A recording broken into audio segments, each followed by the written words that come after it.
les démangeaisons, tout consort. Donc, c'est comme ça. Et puis, la personne peut présenter une anémie, comme j'avais dit, parce que les reins interviennent dans la formation des globules rouges.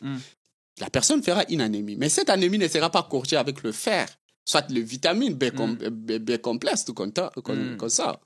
Pourquoi? Parce que c'est pas un manque de fer, mais c'est un problème de l'usine, là où la fabrication s'est faite. C'est le rein qui a un problème. Même si on donne le fer, l'anémie ne sera pas résolue parce que le rein a un problème, tu vois. Et puis, un bon développement chez l'enfant, tu vois, parce que les reins interviennent au métabolisme et du calcium, tu vois. Yeah. Donc, ça, c'est du point de vue clinique. C'est-à-dire, quel que soit aigu, quel que soit chronique, vous aurez le même signe. Vous aurez les mêmes signes. Mais dès que vous verrez les signes là, ça sera déjà un peu trop tard. C'est ça, c'est ce que nous demandons. Nous demandons à nos téléspectateurs, les gens qui nous suivent. Tel qu'ici aux États-Unis, on a du travail, on a l'assurance, on nous coupe de l'argent chaque paycheck. Et puis... Mais tu vas remarquer qu'il y a des gens, toute une année, on a coupé quand même de l'argent, mais il n'est jamais tombé malade. Et malgré ça, il y a l'assurance, il ne s'est jamais pensé aller faire un check-up. Le check-up à l'hôpital. On nous envoie même des rappels. C'est ça. Check. On n'a rien. Quand tu pars là-bas, tu ne vas rien payer. Parce que ton assurance va tout payer. Mais qu'est-ce qui fait que tu ne prends pas le courage pour aller faire l'examen? C'est ça le grand problème. Il faut faire le check-up. Parce que quand l'insuffisance rénale s'installe, tu ne sauras pas, tu ne seras pas au courant. Tu ne sauras pas. Alors, si la détection est précoce, tu verras que le résultat sera aussi favorable. Mais si c'est au stade terminal, c'est compliqué. Très, très compliqué. Ok, docteur, on va maintenant parler d'un point là où vous avez évoqué la consommation des médicaments. Vous avez dit, parmi les causes des insuffisances rénales, il y a aussi les médicaments. Comment vous appelez ça? Le médicament moderne et le médicament traditionnel. Comment ça fonctionne? Comment ça arrive? Ok, donc tu vois, le médicament, quel que soit d'abord moderne et traditionnel, nous dirons que moderne, c'est que nous achetons dans des pharmacies. Les pharmacies. Est plus toxique que traditionnel. Premièrement, la nuance. Le médicament que nous prenons, que nous achetons, c'est plus toxique que le médicament traditionnel. Mais apparemment, c'est que nous voyons... Attends, je vais t'amener. Je vais t'amener. Tu vois, nous qui faisons la médecine moderne, nous disons pas que la médecine traditionnelle est mauvaise. Non. Mais tu verras que le problème se pose. Moi, quand j'étais à la faculté, j'ai pris un cours là que nous appelons la médecine traditionnelle. Donc, moi, on m'a appris... Il y a un cours pour ça à la faculté de médecine. On m'a appris les mbassou. On m'a appris les sangas, tout qu'on sort. On a appris ça. C'est quoi existe ici? Je ne sais pas ici s'il y en a parce que j'ai pas des... Mais chez nous, en Afrique, il y en a. Nous avons le cours là, la médecine traditionnelle. Il y en a. Mais le problème qui arrive, c'est le problème du dosage. Tu vois, la médecine moderne, si on prenait ça comme la médecine traditionnelle, Batubakoufa. Chaque jour. Moderne, il y a une dose bien établie. Donc, on sait que Elokoyo, quand tu prends ça à une dose comme ça, ça devient toxique. Voilà la dose recommandée. Mais pourquoi dans le cours là, on ne donne pas ce qu'il faut doser dans la tradition? Nous, on prend la connaissance sur la médecine traditionnelle, mais nous, on ne traite pas traditionnellement, mais on peut référer quand même. Parce que toutes les molécules modernes proviennent à la majorité de plantes, non? Voilà. Mais le problème, c'est le problème du dosage. Il y a des thérapeutes. Les gens qui ont étudié qui prescrivent la médecine, le médicament traditionnel avec des doses.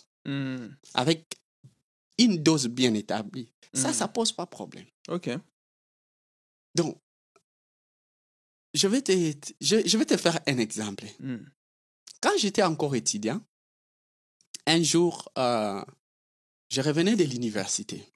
Sur les rues, je marchais plutôt, je trouve une foule de gens là, entourer une personne. Mais la personne là démontrait, je te dis, mon cher Alex, elle a démontré niveau mon même si tu n'es pas dans la faculté, tu ne sauras pas que Mouto, donc niveau à ce c'est compliqué. Qu'est-ce qu'il a pris? Il prend sur le sol, il fait un trou, il fait des trous, il met des papiers plastiques dans le trou, il met de l'eau. Dans tous les deux trous. Maintenant, il met le médicament traditionnel dans un trou et dans l'autre trou, il met le médicament moderne. OK? Il met de l'eau. Ici, il met aussi de l'eau. Il dilue ça. Yeah. Maintenant, qu'est-ce qu'il fait? Il prend le ver de terre. Le ver de terre en vie. Il met là où il avait mis le médicament moderne. Et il met le ver de terre là où il avait mis le médicament traditionnel. Il est en train de démontrer. Et après quelques minutes, le ver de terre qui était là où il y avait le médicament traditionnel était décédé. Okay. Mais là où il y avait le médicament moderne, le ver de terre, on a pas bougé. Il dit, voilà, vous voyez que nos médicaments traditionnels sont efficaces par rapport aux médicaments modernes. Vous voyez le ver de terre. Il démontrait, mon cher Alex, il démontrait. Alors, moi, j'étais intéressé. Là, j'étais encore en premier doctorat. J'ai dit, non, je dois quand même voir ce qui se passe ici. J'arrive et il commence à expliquer. Les gens, maintenant, commençaient à croire à lui. Tu vois, il fait une démonstration devant les ignorants. Alors, moi, c'est retrouvé. Il dit, c'est qui son problème, c'est de vendre. C'est de vendre, ouais.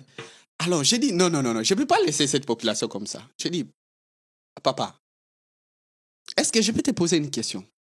Il dit, vas-y. Il c'est quoi, prêtre à ce moment-là? Il dit, vas-y. J'ai dit, est-ce que tu peux savoir ce qu'on appelle le principe actif des médicaments? Il me regarde. Il dit, tu sais le comprimé que nous voyons? Ce n'est pas les médicaments. Les médicaments, c'est ce qui est dans le comprimé. C'est le principe actif. Tu dois savoir que le principe actif qu'on met dans le médicament est destiné pour tuer un ver intestinal bien spécifique. C'est-à-dire, on met principe actif que yo au continent qui va tuer Alex. C'est-à-dire, ces principes actifs, si ça rencontre Nelson, ça ne va pas me tuer. Parce que ce n'est pas destiné à moi. Tu comprends, non? Yeah. C'est ce qu'on appelle le principe actif des médicaments. Mais toi, dans le médicament moderne, il y a un principe actif destiné pour tuer, prenons par exemple, ankylostom. Et il avait mis, je pense, des caries comme ça. Okay. Je dis, mais le principe actif est de tuer ankylostom, de tuer le ver intestinal. Mais quand ça rencontre le ver de terre, ça ne peut pas tuer le ver de terre parce que le principe actif n'est pas dirigé pour le ver de terre. Mais pourquoi tu veux troubler la morale des gens comme ça? Maintenant, la population commençait à me regarder. Oh, il a raison. J'ai dit, mais c'est pas normal. Donc, pour toi, ce que tu as mis, c'est juste, il n'y a pas la dose et c'est du poison. C'est pourquoi ça a neutralisé même le ver de terre. Donc, ça, dès que ça entre dans l'organisme, ça va bousiller parce qu'il n'y a pas la dose. Il n'y a pas la dose plutôt. Donc, il ne faut pas s'aimer des confusions dans la... Tu vois, c'est ce qui arrive avec la médecine traditionnelle. Les gens veulent exagérer pour avoir de l'argent. Mais la réalité n'est pas ça. Tu vois? Mais le médicament traditionnel n'est pas mauvais. N'est pas mauvais. C'est juste la dose qui n'est pas ajustée. Les gens prennent ça en désordre. Donc, si le médicament moderne, on prenait ça comme le médicament traditionnel, mon cher, nos reins seront bousillés. Ouais, ça ne devrait pas être normal. Maintenant, qu'est-ce qui arrive? Quand tu prends le médicament à une dose toxique, ok? Les médicaments vont arriver au niveau du rein. Le rein a une structure là que nous appelons l'unité fonctionnelle du rein. C'est le néphron. Alors, le néphron, là, a une partie que nous appelons corpuscule rénal, là où il y a le tamis, il y a le glomérule qui est là où la filtration se passe. Yeah. Et il y a une suite là que nous appelons le tubule, qui est subdivisé à 4 parties. Tube contourné proximal, lance des Henle, tube contourné distal et puis tube collecteur. Maintenant, dans le tubule là, les cellules là qui absorbent l'urine primitive pour qu'elles ont un anzoto, le médicament va neutraliser les cellules wana et boma les cellules wana. Alors, donc le médicament va causer ce que nous appelons la nécrose tubulaire. Cela veut dire. La nécrose tubulaire, c'est-à-dire que nécrose veut dire que ya ba cellule. Ba cellule tubulaire wana kufi. Rien moyen ça la sous musala na ye bien. Exact. Alors, tu verras que Moutou, Amélie Bakis Yabokoko, il prend le médicament indigène et ça bousille les reins. Surtout, tu vois, nos médicaments indigènes, surtout nous les jeunes d'aujourd'hui. Nous les jeunes d'aujourd'hui, nous aimons prendre le médicament. Yeah, bah, médicament indigène, c'est qu'on prend pour des aphrodisiaques. Tu sais, regarde, tu vois l'exagération de la médecine traditionnelle. Tu as un médicament, mais on te dit que ce médicament traite tout. All in one. Oui, il y a des médicaments polyvalents, il y en a. Mais un médicament polyvalent de ça traite tout. L'hypertension, insuffisance cardiaque, insuffisance rénale, impuissance sexuelle, hémorroïde. Ah, ça, quel principe actif, quel mécanisme, ça traite tout ça. Tu vois. Alors, nous prenons ça en désordre. Alors, nous oublions que les reins a une importance délicate. Si tu vois la délicatesse du rein, mon cher, nous ne pouvons pas exagérer. Donc, les médicaments que nous prenons, nous devons être sûrs. Parce que le rein est exposé. Pourquoi le rein d'abord est exposé? Parce que sur 100% du débit cardiaque, makila oyo mute me bois kaka, pour qu'il la périphérie. 20 à 25% et qu'il n'a rien. Va au niveau du rein. C'est ce qui fait que le rein reçoit une bonne quantité de médicaments. Okay. Tu vois? Le rein, c'est un organe qui élimine les déchets, qui élimine. Donc, c'est-à-dire le métabolisme de médicaments, les métaboliques, les déchets de médicaments doivent passer par les reins. Okay. C'est pourquoi les reins sont trop exposés. Trop exposés. Malgré d'autres organes, presque le foie, prenons par exemple l'estomac, c'est trop exposé, mais la néphrotoxicité liée aux médicaments, les reins, c'est compliqué avec les reins. Nous devons protéger notre rein. Donc, à nos téléspectateurs, je prends quand même cette opportunité que mon cher Alex m'a donnée.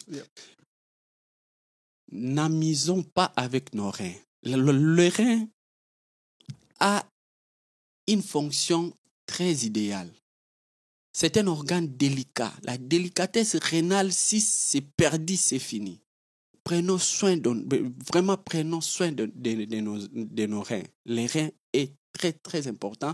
Quand vous voyez la fonction rénale, c'est qu'on a détaillé. Si c'est bousillé, c'est fini. La vie est partie. Donc, nous devons vraiment prendre soin de nos reins. Ne buvons pas en désordre. Ne buvons pas le médicament en désordre. Même les médicaments modernes, les anti-inflammatoires. Tu vois les anti-inflammatoires tels que les diclofénac, les ibuprofènes. Yeah, mais en parlant même de ça, ici on a, je ne sais pas si vous connaissez cette tendance-là, quand une personne vient du pays, de l'Afrique, on a tendance à appeler, memélanga antibiotiques, amoxicilline, des trucs pareils. Et il y a des gens maintenant qui amènent ça en cachette. Ils disent non, voilà les antibiotiques ici, j'ai des démangeaisons et tout, sans consulter les médecins. Les gens prennent ça, ils ont ça, dès qu'ils ressentent quelque chose comme ça, ils prennent ça à la maison sans prescription. Ouais. C'est ça, c'est ce que nous appelons vente libre. La vente libre des médicaments, c'est très dangereux. Tu vois? C'est pourquoi ici, ils ont essayé de mettre quelques médicaments en vente libre et d'autres médicaments que tu dois avoir seulement la prescription médicale d'un médecin pour être en possession de ça.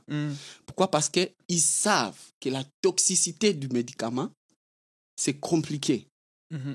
Donc, nous, on ne peut pas badiner avec les médicaments. Parce que les anti-inflammatoires, les anti-inflammatoires, il y a une catégorie là des anti-inflammatoires non stéroïdiens. Il y a des non stéroïdiennes. Il y a ceux qui... C'est-à-dire par rapport au mécanisme par rapport à le rôle, comment ça agit dans l'organisme. Donc, quand il y a une inflammation, c'est-à-dire les cellules de l'organisme sont détruites. Alors, dans les cellules, on a des lipoprotéines. Les lipoprotéines, là, quand c'est détruit, ça produit un acide que nous appelons l'acide arachidonique. Cet acide-là, maintenant, va faire quoi? L'acide-là produit maintenant les médiateurs inflammatoires, d'autres médiateurs inflammatoires qui vont accélérer l'inflammation, qui produit l'inflammation, et d'autres qui sont des anti-inflammatoires. Alors, le médicament là, il y a le mécanisme, ça bloque maintenant les enzymes, les cyclooxygénases, quelques enzymes qui dégradent maintenant ces produits-là. Et comme alors, maintenant, quand ça bloque ces enzymes-là, il n'y a pas production de médiateurs inflammatoires. Donc, il y a les sélectifs et non sélectifs, parce qu'on a les COX-1, donc cyclooxygénase, une enzyme 1 et une enzyme D. Alors, il y a sélectif qui bloque peut-être seulement 1, qui bloque peut-être seulement D. Il y a non sélectif qui bloque les D, pour qu'on n'ait pas les médiateurs inflammatoires. Alors, si ça bloque comme ça, au moment où cette enzyme-là, la cyclooxygénase telle que D, a un rôle à jouer au niveau du rein. Parce que ça intervient dans la réhabilitation, soit le modélage, soit le développement du cortex rénal. Alors, quand ça bloque, les anti-inflammatoires bloquent ça, le rein aura un problème. Parce que ça ne va pas agir au niveau rénal. Tu vois, tu prends les médicaments inflammatoires non stéroïdiens, beaucoup, ça fait ce rôle-là, le rein exposé.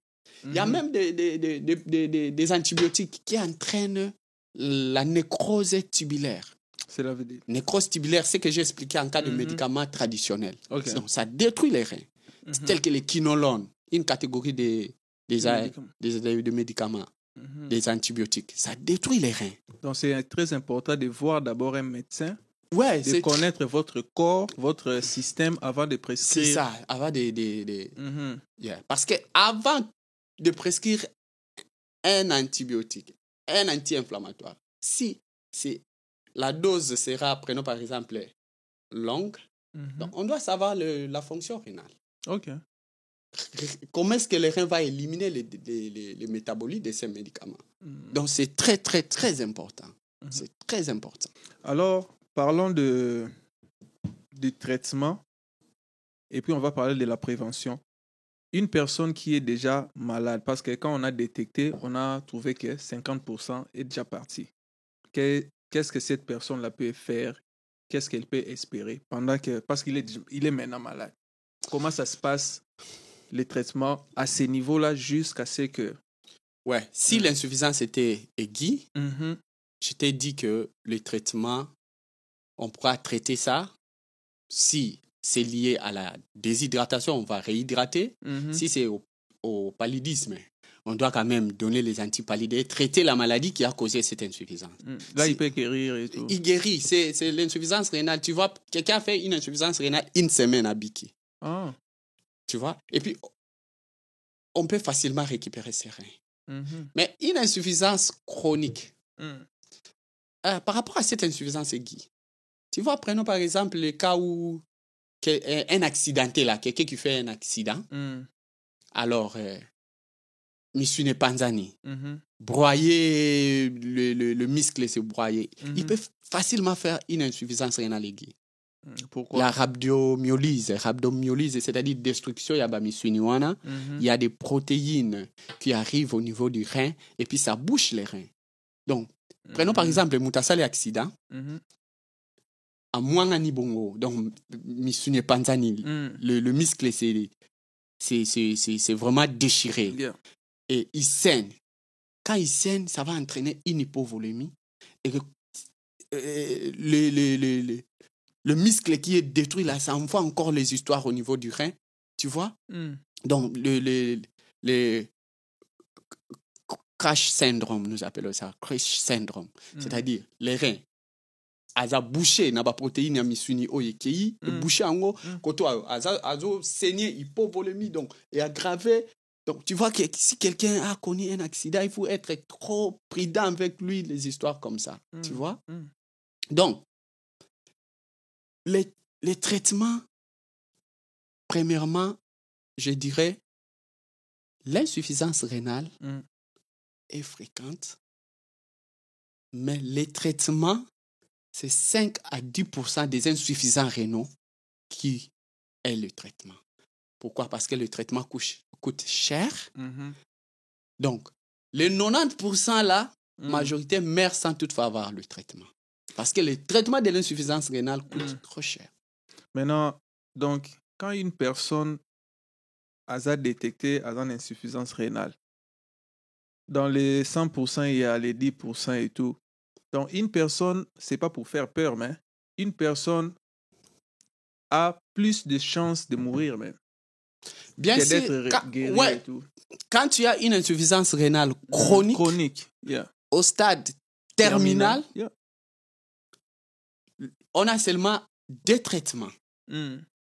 C'est la dialyse et puis la transplantation. Donc, soit on remplace un rein, soit tu passes dans des séances de dialyse. Maintenant, qu'est-ce qui se passe au niveau de dialyse? Parce que là, déjà, vous parlez déjà du traitement. Ouais. Donc, la dialyse, c'est-à-dire, nous devons chercher un appareil qui doit jouer le rôle du rein en dehors de votre corps. C'est-à-dire, tu vas commencer chaque semaine, prenons par exemple, tu pars dans un office médical, on prélève tes sangs, c'est-à-dire les sangs entrent dans une machine, la machine purifie, enlève les toxiques et ça retourne le sang dans l'organisme. Alors, tu dois faire les séances par semaine, prenons par exemple, ça coûte $500, tel que chez nous, chaque semaine. Alors, le coût là, comment est-ce que tu feras dans la vie? Chaque semaine, tu payes $500 pour le dialyse. Pour la dialyse, pour que tu vis bien. Mon cher, l'insuffisance rénale, je pense, il y a des gens qui ont vécu ça dans des familles. Ils connaissent la souffrance. Si quelqu'un a une insuffisance rénale terminale, il connaît la souffrance. C'est trop dur. Chaque semaine, on doit faire sortir les sangs, purifier, rentrer. C'est ce que nous appelons l'hémodialyse. Il y a même la dialyse péritonéale. Donc, on va mettre un étoffe dans l'abdomen, au niveau du péritoine, qui commence à aspirer les déchets, tout comme ça. C'est pas facile. L'hémodialyse, chaque semaine, la famille a qui l'argent? $500 chaque semaine. $500 chaque semaine. Bon, tu vas te retrouver comment? Donc, si tu vois bien, mieux vaut prévenir que guérir. Parce que pourquoi tu chercheras à prendre les médicaments traditionnels pour une cause qui est peut-être, qui n'est pas grave? Tu peux vivre avec ça, qui est de prendre beaucoup de médicaments, abîmer tes reins pour que les traitements deviennent difficiles. Tu vois? C'est pas facile. Prenons par exemple le traitement lié à la transplantation. Premièrement, il faut chercher d'abord un sujet compatible avec toi pour que to kabola rein moko. Il faut nous autres na yope eni marin wana. Compatibilité. La compatibilité doit... Peut-être la personne, vous ne trouvez pas la personne. Donc, la transplantation aussi, ce n'est pas facile. Et alors, prenons par exemple chez nous au Congo. La transplantation. Tu vois combien de fois c'est encore. Donc, les préférences, protéger nos reins. Protéger le rein. Que d'arriver dans ce stade-là. Yeah, avant d'entrer dans des conseils et tout, mais nous voyons aussi l'achat des reins. Est-ce que ça existe? Parce que nous entendons, je ne sais pas, éclairez-nous, l'achat ou vente des reins.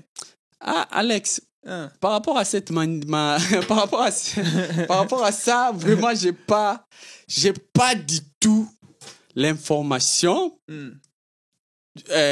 Comment je peux dire prouver une information prouvée, une étude. Non. Parce que moi, en tant que scientifique, j'ai beaucoup de doutes par rapport à ça. Parce que tu vas vendre tes reins. On va faire quoi avec?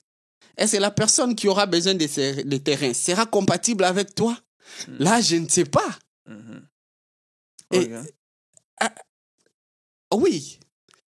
Une personne peut vivre avec un rein, il vend un autre rein. Yeah. Mais moi, personnellement, j'ai beaucoup de réserves par rapport à ça parce que je ne vois pas vraiment la preuve que quelqu'un peut aller vendre ses reins à cause de l'argent. Soit, des fois, les scientifiques ne peuvent pas se mêler dans ça. Mais c'est permis dans la science? Non. On va pas un organe. La compatibilité, prenons par exemple dans la famille. Je vais te donner une histoire. Il y a une famille.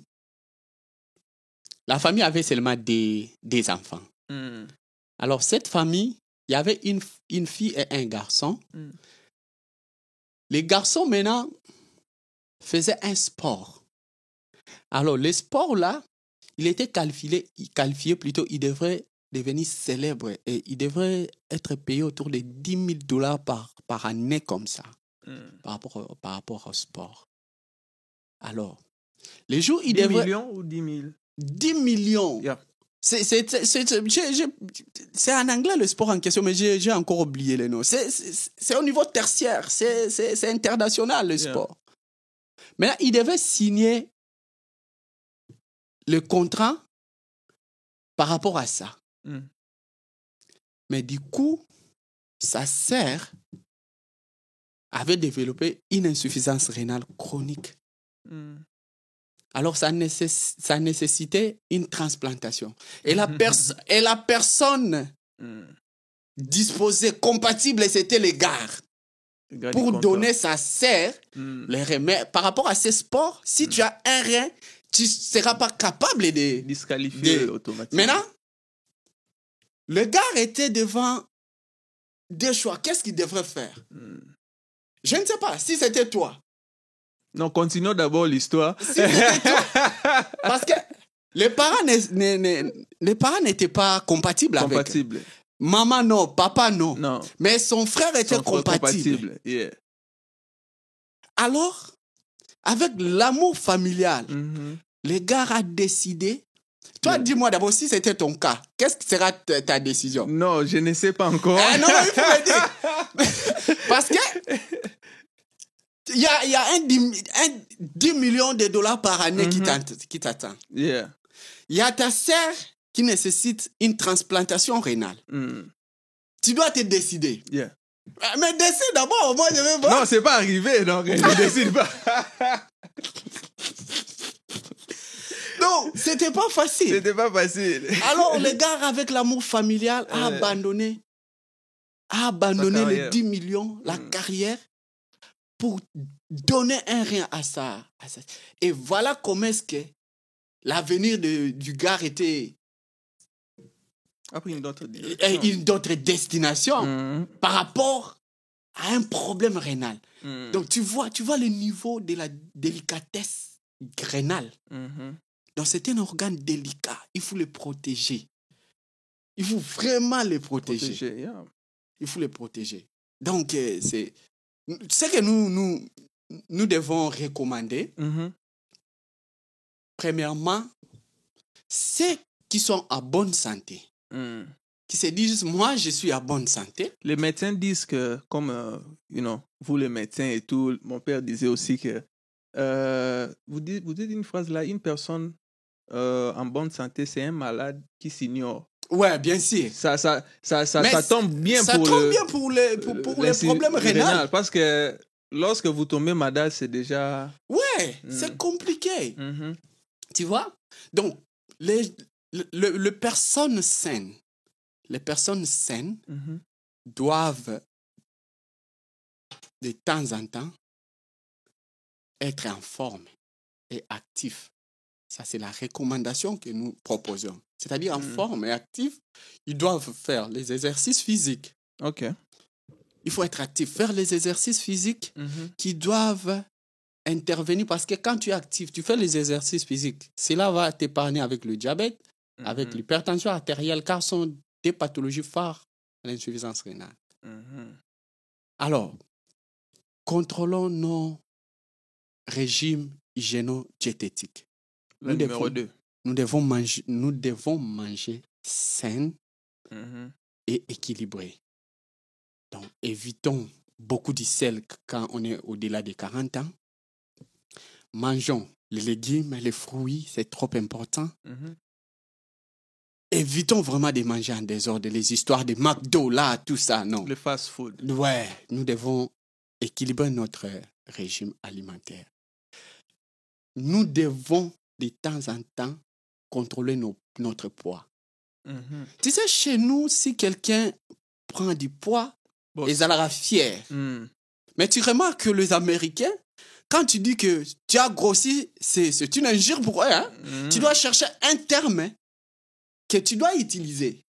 Parce que si tu dis à un Américain que tu deviens gros, c'est comme si tu l'as incité. Donc, c'est-à-dire, le poids là, devenir gros là, c'est pas bien. Donc, nous devons garder un poids idéal. Contrôler vraiment notre poids. Parce que l'obésité a un grand problème par rapport à la survenue de pathologies rénales. Nous devons éviter les tabacs. Les gens qui aiment fumer les tabacs et ses dérivés. Ça a un grand problème avec les reins. Donc, ils sont déjà exposés aussi. Ouais, c'est pas bien. Le tabac, c'est pas bien. C'est pas bien. Et nous devons boire beaucoup d'eau. Nous devons boire beaucoup d'eau. Normalement, on doit boire autour de 2 litres par jour. 2 litres par jour? Oui, on doit boire autour de 2 litres par jour. Mais on essaiera qu'elle est remplie d'eau, là. Non. Ça, c'est-à-dire, quand je parle de la boisson, c'est-à-dire du jus, de l'eau, ma soupe au tomelaka, le liquide là. Tout ça, ça compte. Ça compte, donc aux environs, il y a 2 litres. 2 litres. OK. Donc, tu peux aller même à 3 litres et ce n'est pas un problème. Il faut boire beaucoup d'eau. Ça doit t'épargner avec des maladies rénales. Boire beaucoup d'eau. C'est trop important. Il faut boire de l'eau. Il ne faut pas chercher seulement Nzote Senga. Tu as soif. Parce que tu dois savoir, les reins déclenchent la soif. C'est-à-dire, quand tu as soif, et là, ça que maï Nzote diminué. Rien tellement y a équilibre à maï. Mais non, d'où il va déclencher le mécanisme envoyé de médiateurs qui vont arriver au niveau du cerveau, au niveau de l'hypothalamus, pour que le banayo que papa mais ya maï. Tu comprends, non? C'est-à-dire, ce qu'on a soif, c'est-à-dire, il y a un problème, il y a maï diminué dans il faut on là. Alors, c'est pas qu'il faut se la kakako yo quand tu trouves que t'as pas bu, tu dois quand même boire de l'eau. Il faut vraiment boire de l'eau. C'est très, très, très important. C'est très important. Et puis, la dernière recommandation, c'est le check-up. Nos téléspectateurs doivent chercher à aller à l'hôpital. Ça sera même idéal sur le commentaire qu'on lit un commentaire qui dit que pendant que j'ai suivi votre entretien, je suis parti à l'hôpital pour demander les examens de reins. Mais vous-même, au niveau de l'hôpital, vous les demandez en cas de... Ouais. Mais prenons par exemple, normalement, c'est recommandé chaque année, tu fais le bilan rénal une fois. Mais tu peux te retrouver, il y a même nos téléspectateurs qui ont fait 5 ans sans toutefois aller à l'hôpital. Mais ils ont des assurances. Oh, Bakatarambongo. Les assurances là, ça pas bon. Pourquoi pas aller faire les check-up? Allez utiliser tu vas utiliser cet argent-là. Allez, il faut savoir l'état de vos reins. C'est trop important. Donc, le check-up est très, très, très important. Très important. C'est pas parce que nous sommes en bon état. C'est juste notre culture aussi, tu vois. C'est notre culture. Nous partons à l'hôpital seulement si nous sommes malades. Non. Nos téléspectateurs qui sont ici avec nous à la communauté, qui vont nous suivre, je recommande que chaque famille, même si vous êtes seul, cherchez un médecin de famille. Okay. Le médecin de famille, on ne les paye pas. On ne les paye pas. C'est juste un médecin qui est disposé pour toi. Quand tu as un problème, c'est à ce moment-là l'hôpital doit taxer la consultation, tout ça. Et nous avons les assurances. Prenons des médecins de famille. Comment est-ce que nous sommes ici? On n'a pas de médecins de famille. On part à l'hôpital seulement si nous sommes malades. Non. Avoir un médecin de famille, c'est trop important qui suit ton organisme. Tu peux aller, cette année, il trouve que le bilan était normal. L'année prochaine, il dit, mais ça, mais comment ici ça devient comme ça? C'est une personne qui te connaît, c'est trop important. Donc il faut trouver les médecins, nos téléspectateurs, nos frères, trouver les médecins de famille, c'est trop important. C'est trop important. Le médecin de famille, trop important. Aller à l'hôpital, faire les check-up. Même si vous n'êtes pas malade, allez à l'hôpital. N'attendez pas la maladie. Donc, il ne faut pas attendre. Les maladies rénales sont des tueuses silencieuses. Quand ça ronge les reins, tu ne seras pas au courant. Donc, n'attendons pas que ça s'aggrave pour aller à l'hôpital. Donc, c'est la recommandation très, très indispensable que nous pouvons dire par rapport à ça. Merci, docteur, pour cette... Entre vous et moi, c'est le numéro 1 de notre entretien. J'espère que vous reviendrez encore avec beaucoup de sujets, plus de détails, et ceux qui nous suivent aussi, si vous avez des questions, n'hésitez pas, mettez en commentaire, on va contacter les docteurs et on ne va pas vous donner des prescriptions dans des émissions, non, consultez votre médecin et il va vous donner ce qu'il faut concernant votre organisme. Je ne sais pas si vous avez un mot pour la fin, pour clore cet épisode. Merci beaucoup, mon très cher Alex, par rapport à cette opportunité que tu m'as donnée pour parler de la santé à notre population, à nos téléspectateurs. Et puis, je remercie aussi les téléspectateurs qui vont spend time. Ils gaspillent quand même le temps pour nous suivre. C'est pas facile. Quelqu'un reste facile. Comme ça pour. Il y a plus d'une heure pour suivre. Donc, nous leur demandons vraiment merci. Nous leur disons merci. Et il serait idéal que nous recevons même des commentaires. Que non, depuis que j'ai suivi votre entretien, j'étais parti à l'hôpital pour faire mes bilans rénales. Ça sera très, très, très important. Et je recommande que nous ayons des médecins de famille. C'est trop important. On ne paye pas les médecins de famille. Et je pense que s'il y a des questions dans des commentaires, nous allons revenir pour éclaircir encore. Donc, et puis, si vous souhaitez d'autres sujets spécifiques, par exemple, vous voulez que le docteur parle des X ou Y sujets, vous pouvez aussi solliciter, en dehors de ce que nous, on va proposer, eux aussi peuvent solliciter et puis on va en parler dans les numéros qui arrivent, quoi. Donc, c'est un peu ça. En tout cas, merci, docteur. On a fait plus d'une heure et je pense que prochainement, je ne sais pas, on parlera de quoi? On pourra proposer, mais ça sera idéal que nous ayons des commentaires le sujet. Et puis, ça peut... Oui, on peut parler... Tellement nous sommes en train de parler du rein. Et beaucoup de jeunes prennent des médicaments traditionnels par rapport à l'impuissance sexuelle. Alors, on peut parler sur l'impuissance sexuelle. Hein? Si c'est intéressant, ouais. Parce qu'il y a beaucoup qui se croient impuissants, mais ils ne sont pas impuissants. Ok. Seulement, yoga, solo. Non, moi, c'est 30 minutes. Ne blague pas avec moi. Est-ce que tu as été avec lui, c'est 30 minutes? Donc, tu vois, Okay. avec les commentaires, on saura exactement. quoi Donc, dites-nous si c'est validé pour vous. On peut parler de l'impuissance sexuelle, comme le docteur a dit. Donc, il ne faut pas se faire des idées, copier les amis et tout. Si c'est intéressant pour vous, dites-nous et puis on va faire ces numéros-là. Ok, merci docteur et on se voit à la prochaine. Merci beaucoup, mon très cher Alex. Merci vraiment. Yeah. Merci, je te remercie. Merci beaucoup. Bye bye. Abonnez-vous, partagez et dites-nous ce que vous pensez. À suivre. Merci beaucoup.